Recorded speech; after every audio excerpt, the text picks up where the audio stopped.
Good news from science. What I want to do is, the synchronicity is incredible. I'm just finishing a book. It'll be finished in 2 weeks.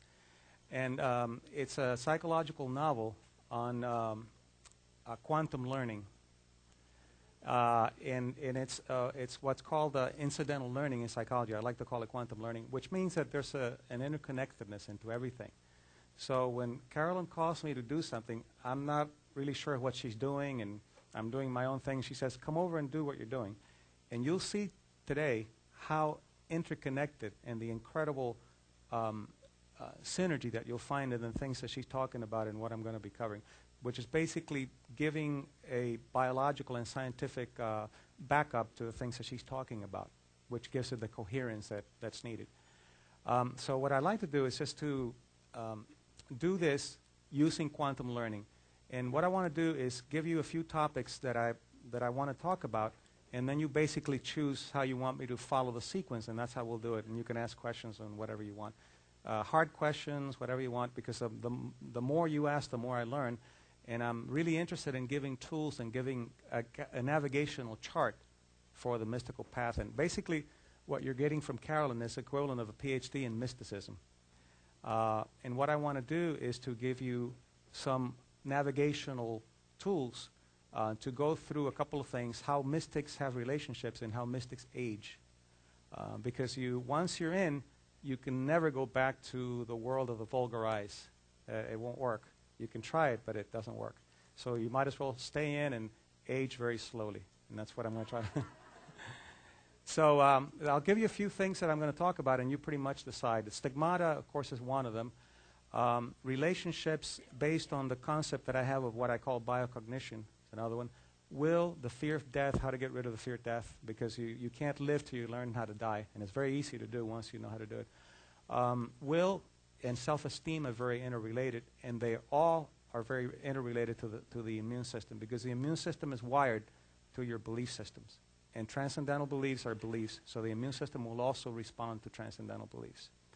So of those topics, where do I start? Because everything is interconnected, so it'll all... Will? Okay. And the stigmata, all right. How many will? Okay, we'll start with that. All right. In psychology, there's very little understanding of will.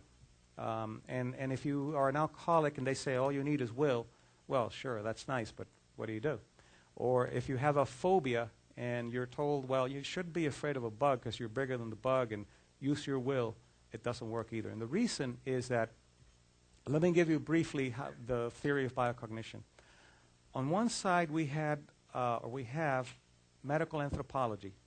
And medical anthropology studies how culture affects our biology, basically, and our health. On the other side, you have PNI, psychoneuroimmunology, which studies how thoughts and emotions affect the immune, endocrine, and nervous system. But they're separated. So what I've been trying to do is just to bring them together and have mind, body, culture.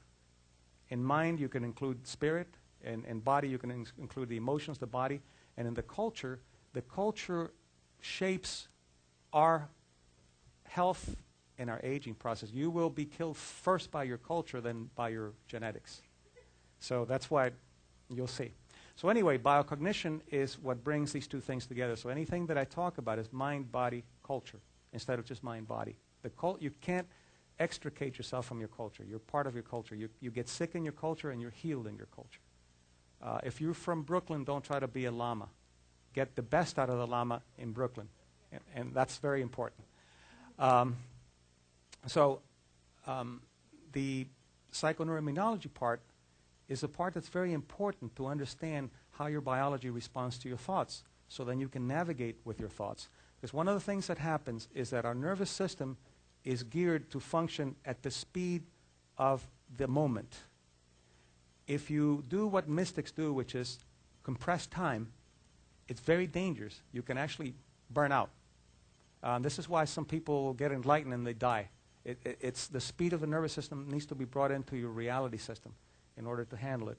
Because joy is a very, very rich fuel, and self-esteem is the gateway. And if self-esteem is not ready, joy will kill you. This is why people save all their lives to buy their home, and they buy it, and 2 weeks later they have cancer, or they die, or something happens, because it's too much. Joy is too strong a fuel. So will has to be understood as something that you're doing under circumstances that are considered to be extraneous, that are considered to be beyond what you can handle, and yet you go through and you act based on will. But will has a fuel, and the fuel of will is love. And you cannot use your free will unless you love self or the symbol that you're acting toward with will. So people die in war, of a just war. One of the problems that happened with the Vietnam War is that it wasn't a just war. You couldn't really love the symbol of protecting your country because it was, although the people that went were very brave, but there was no support of the hero. And when they came back, there were 58,000 casualties. So far, there have been 50,000 suicides from that war because they haven't been supported. So you have to love the symbol, and you have to love yourself. Otherwise, will not work. The problems with addictions is that you don't love self enough, and you don't love the symbol of freedom enough to be able to get yourself out of that. So you develop, and I'll talk about this later, but you develop the self-esteem, which is the part of valuing, and you develop then the love for the symbol that you're wanting to move toward, and free will just comes immediately. So quantum learning is a roundabout learning. This is why people are told you shouldn't drink or you shouldn't. That's direct learning. That's linear learning. Obviously, it doesn't work. Quantum is more like the Zen Buddhists, where you have the cones and the roundabout way, because what it does is it gives you connection to the interconnectedness that you don't see in linear learning. And the reason is that neuropsychologically, our brains are wired to do linear thinking, left brain, and simultaneous or nonlinear thinking, right brain, and they're constantly fighting each other if they're not in tune.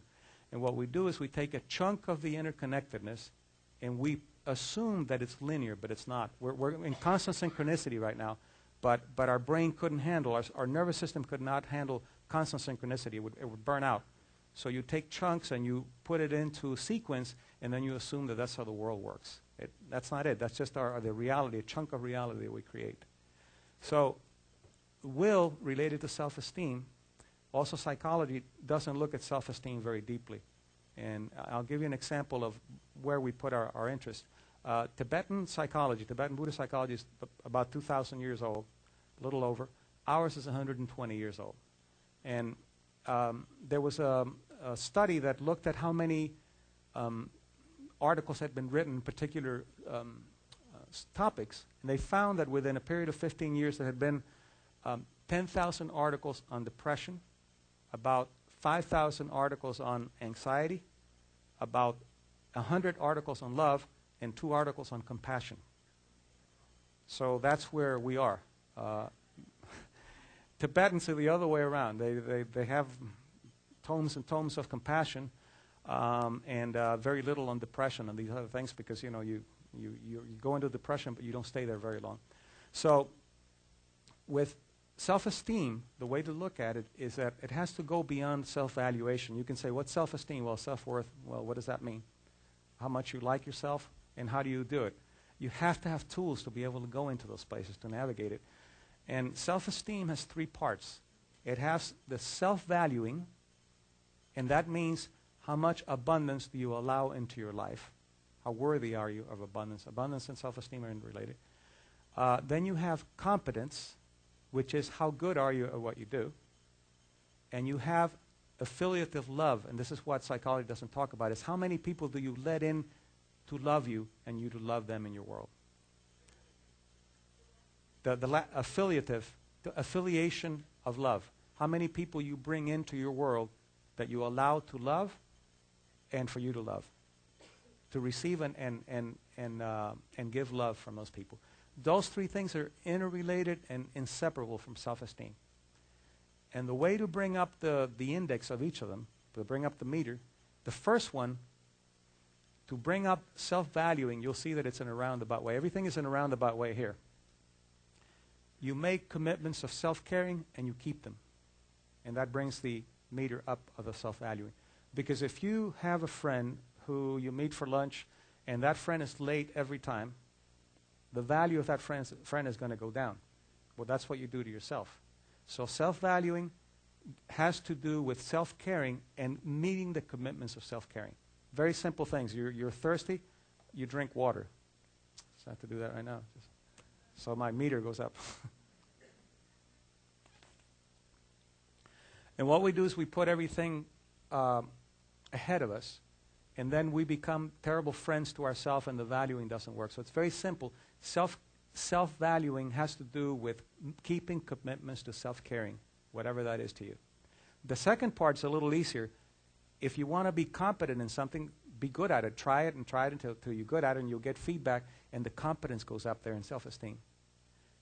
As you value yourself, then you are worthy of being loved, and you bring more people into the affiliation, to the affiliative love. So those three have to come together, and they come together in a kind of a synergistic, holographic kind of way. Because if you don't value yourself, you don't think you could be competent if you don't think you're competent. But anyway, this is why you'll see a CEO who looks extremely competent, because he's competent in that area of self-esteem, and he or she goes home and gets beat up by the spouse emotionally. Because that person has competent self-esteem, but not self-value and self-esteem. So you see, you have to have all three in order to be able to build a self-esteem. Once you have all three, then the fuel of joy becomes acceptable, and you can open it up and allow yourself to bring joy. The self-sabotaging ends. All of these things end because they're based on, you have fear and love. Those are the only two emotions, and then you build on those two emotions.